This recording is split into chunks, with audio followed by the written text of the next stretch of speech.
I'm not sure who's presenting. And then we'll go to St. Mary's, then Delegate Long, Delegate Morgan, and Prince George's County. We'll try to be as efficient as we can. Senator Pensky, I believe Senator Kagan is presenting for. Delegate Kagan is? Yes.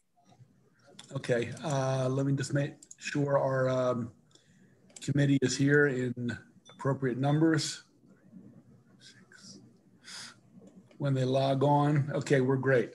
Okay, welcome to Education, Health, and Environmental Affairs Committee for our Friday, April 2nd hearing agenda. We have local alcohol bills coming over from the House of Delegates. These will be expedited hearings. So with that, we won't take any longer. Delegate Branch, good to see you. Welcome to EHE. Thank you, Mr. Chairman. It's good to see you and many of my friends on your committee.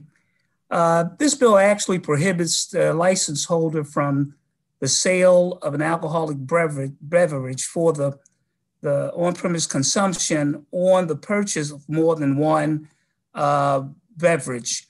And this bill, the premise of this bill is that throughout, I would say, towards the end of the before session, I visited a couple places that they were requesting that the people that were on premise, that the patrons on premise had to buy one location wanted them to buy 6 beverages at one time, and another facility wanted them to buy 4 all at one time, and that was the only way that they could sit inside of their location to enjoy the beverage. But I was worried about how, them leaving, and I understand what they were trying to do because it was, COVID had set in. I guess they were hit pretty hard and people weren't coming out as much. So they wanted to try and make up for that. But that certainly wasn't the way to do it. And I didn't want that to spread from county to county, this faction of being able to sell 6 packs and 4 alcoholic drinks all at one time. So that's so I talked to the committee and we decided to come up with this language to prohibit that. Thank you, Delegate. Senator Simonaire, then Vice Chair. Thank you. It's great to see you, Delegate. Good to see you, sir. We've been talking back and forth. Appreciate all the work you're doing. Same with you. Yeah, I just had one question. I understand the intent of what you're trying to do. It's just the penalty. So under this, they can suspend or revoke the license, but they can also get a year of jail for this. I'm just wondering why the jail time. I don't recall if we put jail in it or not. I assume you're right, though. I'll take your word at it. Page 2, lines 22, 23. Yeah. Well, I don't know why we put the jail in it, but I guess it's just to make sure that they don't put a person in harm's way by having them be intoxicated when they leave their premise. That is one of the concerns that I had. One gentleman, we wasn't sure if the person had left this one person's establishment, but he had an accident after leaving, but we couldn't be sure if he had left his establishment after getting intoxicated.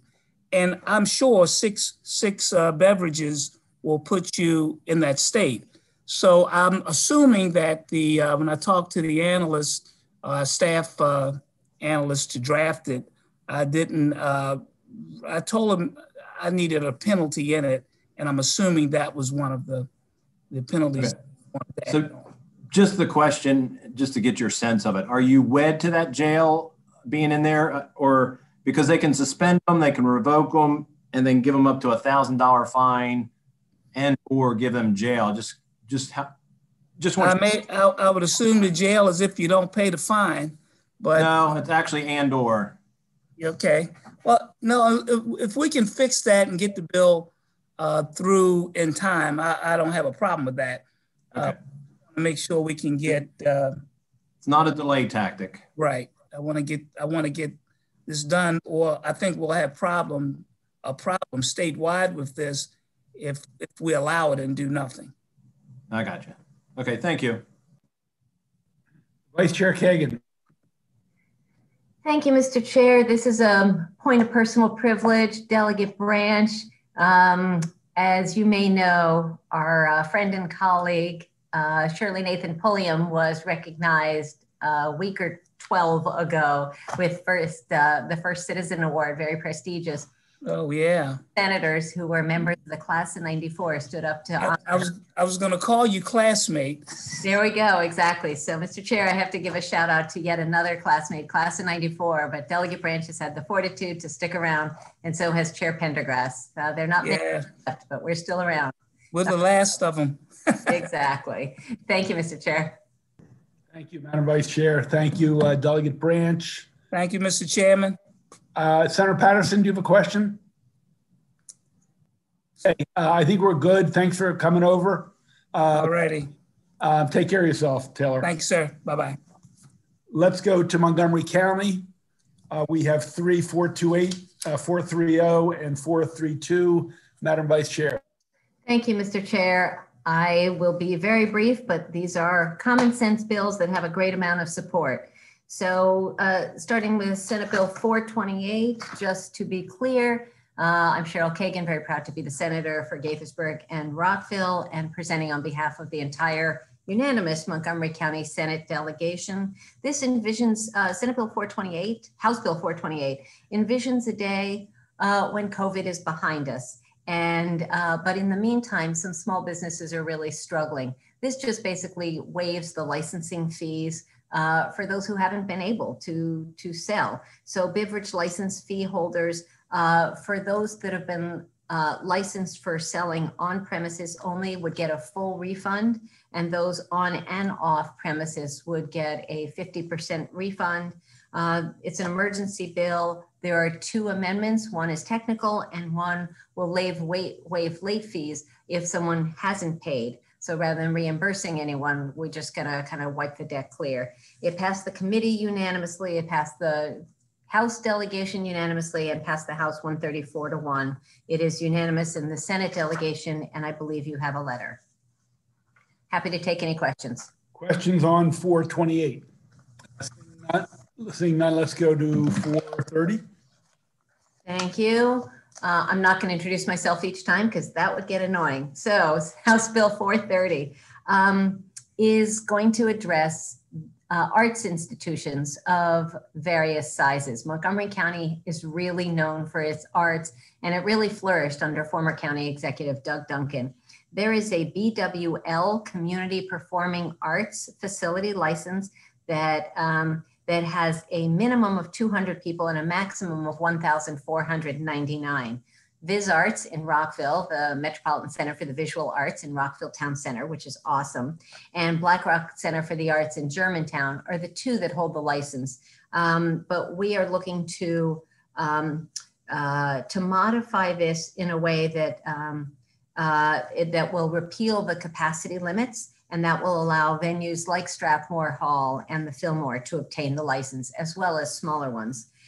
So just all it does is remove the capacity limits. It passed the House delegation unanimously, passed committee unanimously, passed the full House 129-4, and the Senate unanimously supports it. Happy to take any questions. Questions on 430 to the Vice Chair. Seeing none, let's go to 432. 428. 432 is not labeled that way. Okay. The last bill, Mr. Chair, under current law, only holders of Class B beer and wine, Class D beer and wine, and Class BD beer, wine, and liquor licensees may obtain a permit to sell refillable and non-refillable containers of draft beer, basically growlers and crowlers. And Class H beer and wine holders may sell beer and wine for on-premises consumption only. The governor's office executive order was allowing everyone, including Class H licenses, to sell alcohol for off-premises consumption. As you all know, the executive order will expire, and so we just want to make this permanent. So, so that is what this bill does. It passed It passed unanimously in the delegation, passed the House 128-0, and is unanimously supported by the Montgomery County Senate delegation. So move favorable on that one and the others. Happy to take any questions. Questions on 432? Seeing none, thank you, but you can't leave. I can't leave. Okay, we're going to go to, is there someone here on behalf of St. Mary's County Delegation? Yes, Here, Delegate Morgan. Delegate right here, Morgan. Mr. Chairman. Welcome to EHE. Hey, good to see you. Delegate Matt Morgan on House Bill. Which one do you want to do first? 529 or? Your choice. Okay, we'll start with House Bill 529. It's a fee bill that authorizes St. Mary's Board of License Commissioners to issue an on-site permit for a Class 1 distillery. It has local delegation support as well as the county commissioners. I'd be happy to answer any questions regarding this bill. Questions for the delegate? Seeing none, please go on to the next one. My pleasure to present House Bill 814. It's much like the same bill that the good senator from Montgomery County just presented to you. It exempts the fees for bars and restaurants for 1 year from their licensing. We need it because the licensing board already established that, but can only have effect while the emergency order's in effect. It has a commissioner and delegation approval, and I'd be happy to answer any questions. Okay, St. Mary's Montgomery County Coalition, that sounds great. Question for Delegate Morgan in the St. Mary's bill. Seeing none, thank you, Delegate Morgan, for joining us at EHE. Have a good weekend. Thank you. Have a good Friday. Okay. Bye. I think I saw Delegate Long somewhere. Yes, there you are. Delegate. Yeah, I'll fill in for him. Actually, he could make it. My name is Ben Bale. I'm with Delegate Bob Long's office. I'm here to present HB 555. This is a crossover bill from Senator Salen's bill, SB 424. We have a business in Baltimore County. It's a liquor store and a pharmacy. But they operate as two different businesses. It's really one business. So this just fixes a loophole for us and will make it one entity for that business. The bill passed out, the Senate bill passed out both chambers, and the House bill passed out of the House unanimously. And I appreciate your time. Thank you. Great. Obviously, we'll need a Senate delegation. Any questions? Any questions on 555? Seeing none, thank you. Give our regards to the delegate. All right, thank you. Okay. Delegate Washington's Chief of Staff is presenting for the next bill. Okay. HB 974, Prince George's County Delegation, license sanctions and Sunday off-sale permits. Welcome. Thank you, Mr. Chair, Madam Vice Chair, members of the committee. For the record, my name is Sam Jackson, filling in for Delegate Washington to present on House Bill 974. To put it simply, this is a straightforward bill that will expand Sunday off-sale permits to all Class A and B liquor license holders in Prince George's County. This is measured to support our businesses in the county and puts us in line with surrounding jurisdictions. This bill also eliminates the current limitations on the number of these permits in the county. We also added provisions to House Bill 974 to ensure the holders of these licenses are held accountable. We added language that will increase the penalties on license holders for the sale of alcohol to minors from $1,000 to $2,000. We also added a mandatory 10-year debarment for any licensee that commits a felony involving their business. We also bolster requirements on the required $50,000 property reinvestment mandate, and also required a study related to that mandate to be sent to the General Assembly, County Executive, and Prince George's County Delegation by January 1st, 2023. For these reasons, I respectfully ask for a favorable report on House Bill 974. Questions for Mr. Jackson on that Prince George's County bill? Senator Simonaire. Thank you. Just going to the penalty section, I see under alcohol laws, you can get 2 years jail and $1,000 fine. And then under the criminal law that you reference in here, there's no jail time up to $2,000. And this bill is putting up to 4 years in jail and the $2,000 fine. So I have a question, and I don't know if April's online here, but for the exact same offense, in different places, the criminal law says 0 jail, alcohol for a similar one says 2, but this bill actually makes it up to 4 years jail time for a similar event that could have happened in Anne Arundel County. So that's your intention, to increase the jail time for them? I mean, I think the intention is to increase accountability for these licensees, for these license holders. I can't necessarily speak to similar jurisdictions. I have to follow up with you on that. I'm happy to do that. Yeah, if you would, please. Sure. I've got a question in with legal counsel as far as if that's constitutional. It probably is, maybe. But I'm just concerned that one jurisdiction, you can do the exact same instance and you can get 4 years jail. You go someplace else and you get 0. So just like a little follow-up on that. Yeah, happy to follow up. Thank you. Further questions on the Prince George's County legislation for Sunday sales? Senator Ellis. Yeah, thank you, Mr. Chairman. This bill packs several things in there, and I wasn't expecting so many. So could Mr. Jackson summarize what this bill does again? I think there are like 3 different things it does. I'm sorry, my internet's kind of going in and out. You asked me to summarize the bill? Yes, please. It does several Sure. different things. So yeah, so there are several components to it. Number one, this bill expands Sunday off sale permits to Class A and B liquor license holders in Prince George's County. It also eliminates the current limitation on the number of these permits in the county. It also adds in some accountability provisions, like Senator Simon-Ayer referenced, the language on increasing the penalty on the sale of alcohol to minors, and also the 10-year debarment for any licensee that commits a felony related to the business. Then also it kind of has a list of requirements on that $50,000 property reinvestment requirement, including. Sorry, go ahead. Yeah, Senator Ellis, we used to not allow Sunday liquor sales. Then a couple of years ago, we opened it up for a limited number, 102, and this opens up even further on the condition that you invest at least $50,000 within 3 years in upgrading your facility. That's basically what it does. okay, so all of them tied together Yes. to increase in the number of liquor stores that can have Sunday sales. Correct. Okay, great. Thank you. Thank you, sir. Okay. Thank you, Jackson. I hope you don't mind, Mr. Jackson. Thank No, you. absolutely not.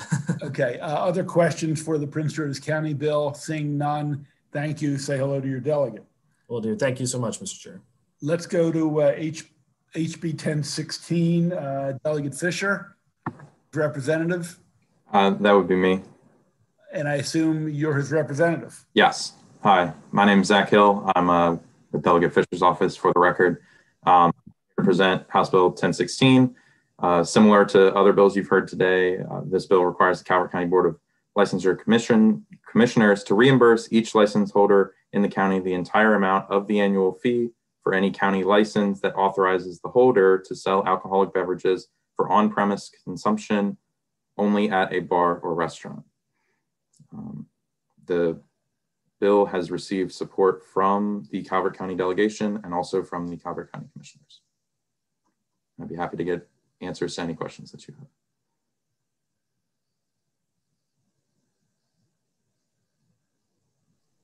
Thank you.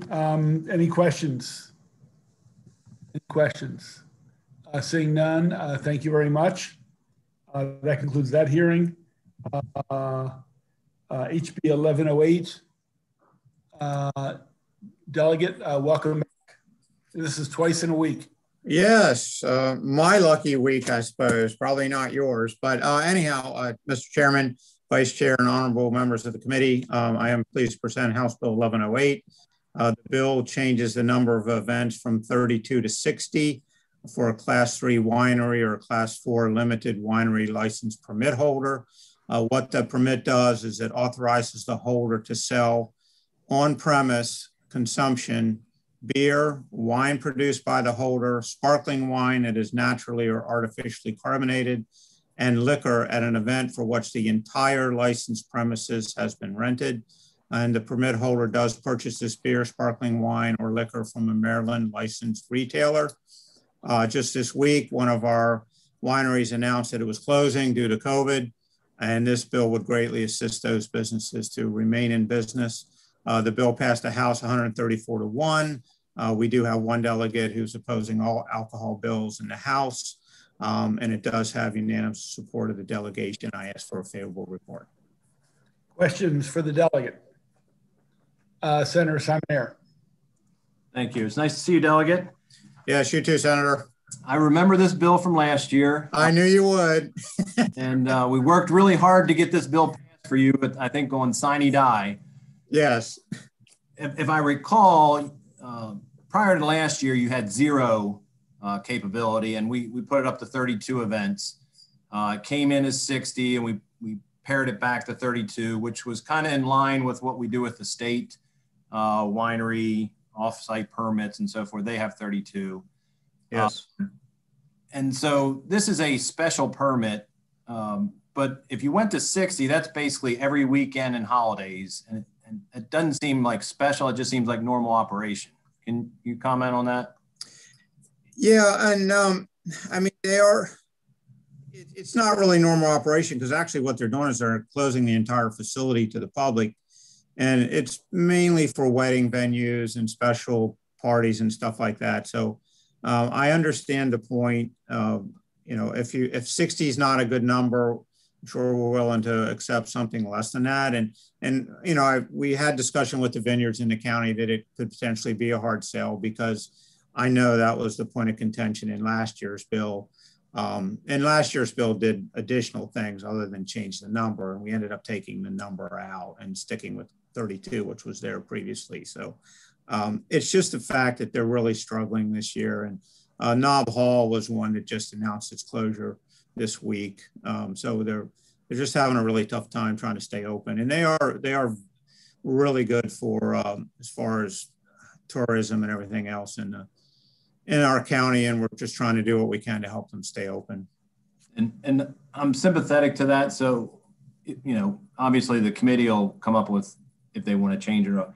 But given that, would you consider a sunset based on the presentation that you're saying you're trying to help them during the pandemic? Yeah, I think we'd be receptive to that. Okay. All right. Thank you. We'll try to work something. I appreciate your help. Thanks. Thank you, Delegate. That concludes 1108 unless there are further questions. Seeing none, we will move to 1151 Howard County. Senator Lamb, you handling that? Yes, I am. So can I start? Okay. Please. So there's also 1152. And 1155 and 1191. So we'll just go in that sequence. So HB 1151, for the record, Clarence Lamb, Senator in District 12, the chair of the Howard County Senate delegation. This is a local bill whose purpose is to help align the licenses that are in Howard County across the entire geographic spread of the county. Right now, there's some concern that some of these liquor licenses are being concentrated in certain geographic areas of the county. And what this bill does is that it states that there cannot be more than one total license per 4,000 residents, and that they would be distributed by election district.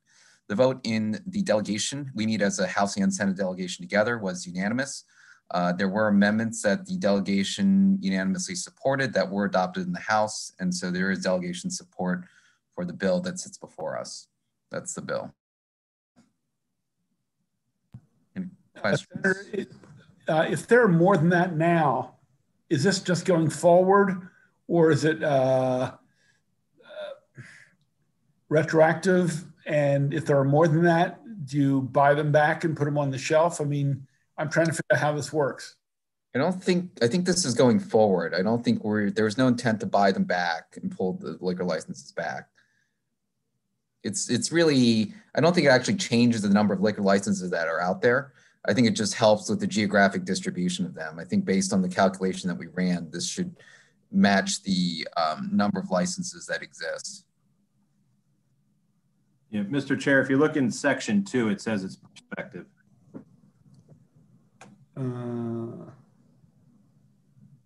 Okay, so are these 6 additional, or are you below 6 and it caps it at 6?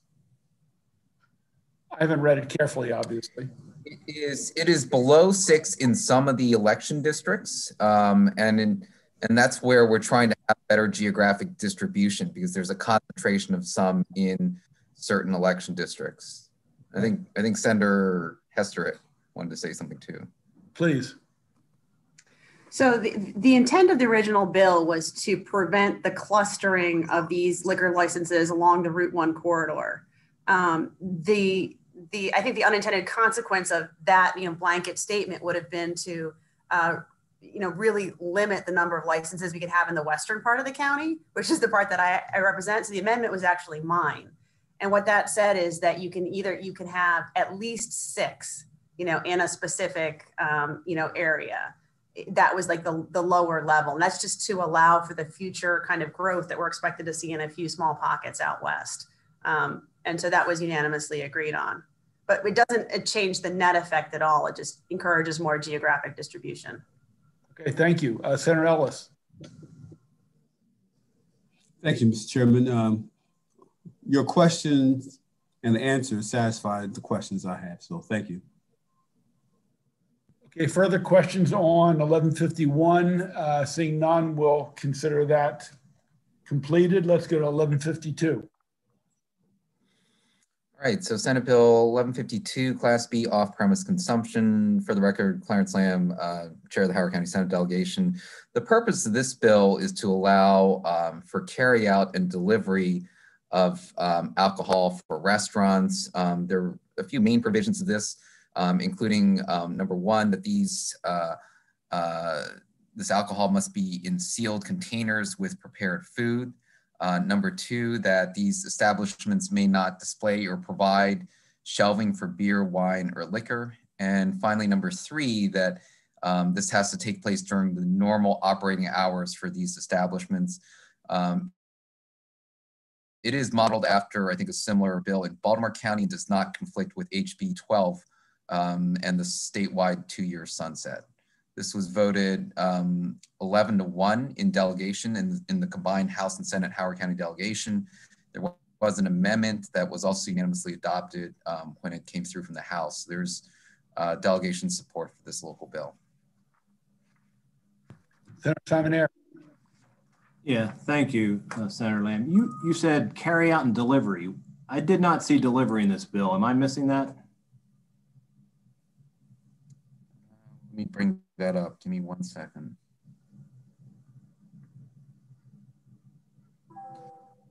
And while you're looking, the other question is, we have Senate Bill 205 that basically handles this statewide. So if we pass a statewide bill, would that satisfy your jurisdiction?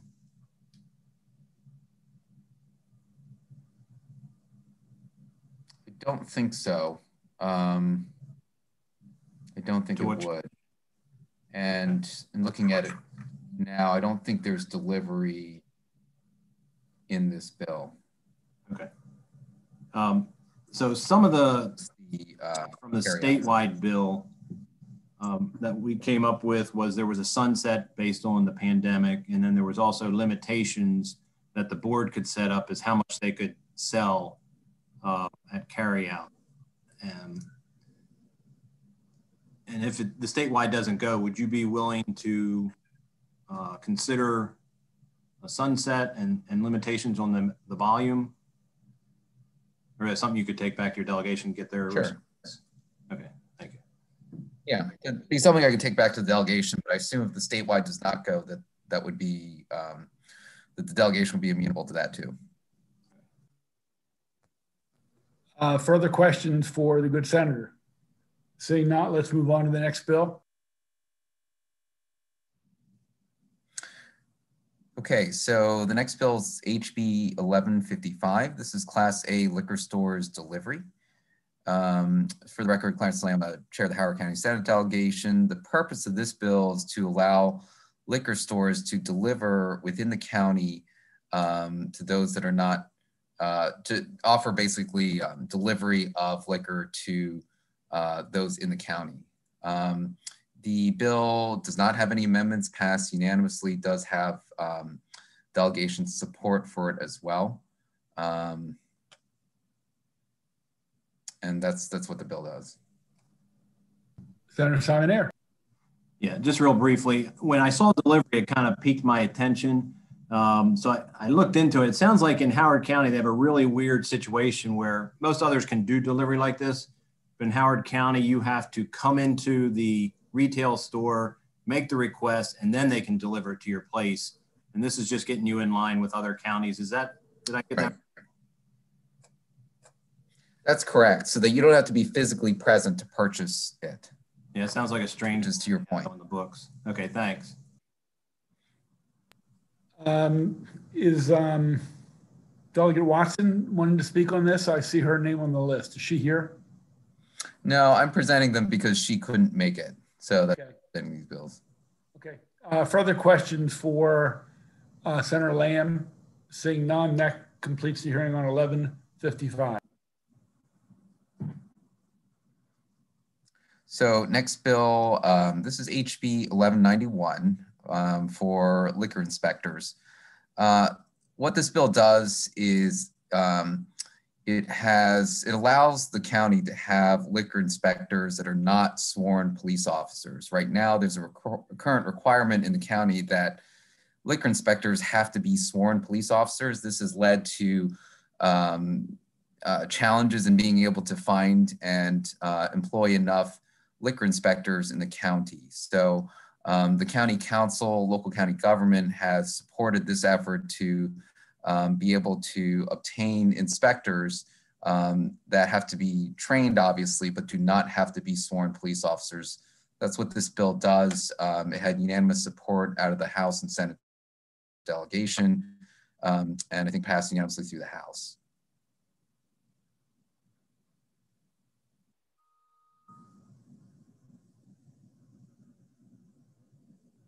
Mr. Chairman, you're muted.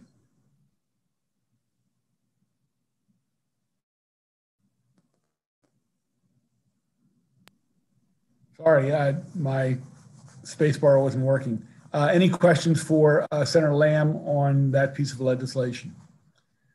Seeing none, that concludes our hearings for the day. Let me just make one announcement, and I will try to forward it to you. The audit of the procurement of certain COVID tests, the South Korean tests, was released about an hour ago, maybe a little longer. And it's, you know, we held a oversight briefing this summer with HGO. We had DGS and others in front of us. This is a pretty unbelievable audit from the legislative audit. So we will forward it. You really might want to read it because it's probably going to be in the press, and you might want to be ready to give it some thought if you get questions about it.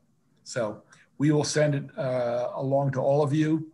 I have some other meetings I set up, so I'm rather than try to squeeze in some voting, we'll stick to our plan. We'll go back into session at 5:30 till whenever it ends, and I think we're all hoping it ends quickly. And then we will reconvene at 4:30 on Monday, unless there's an earlier session. And I will make an announcement at this evening's session. And if you're not there, I will send something electronically for a change in time. So, okay, see you all on the floor. We're adjourned.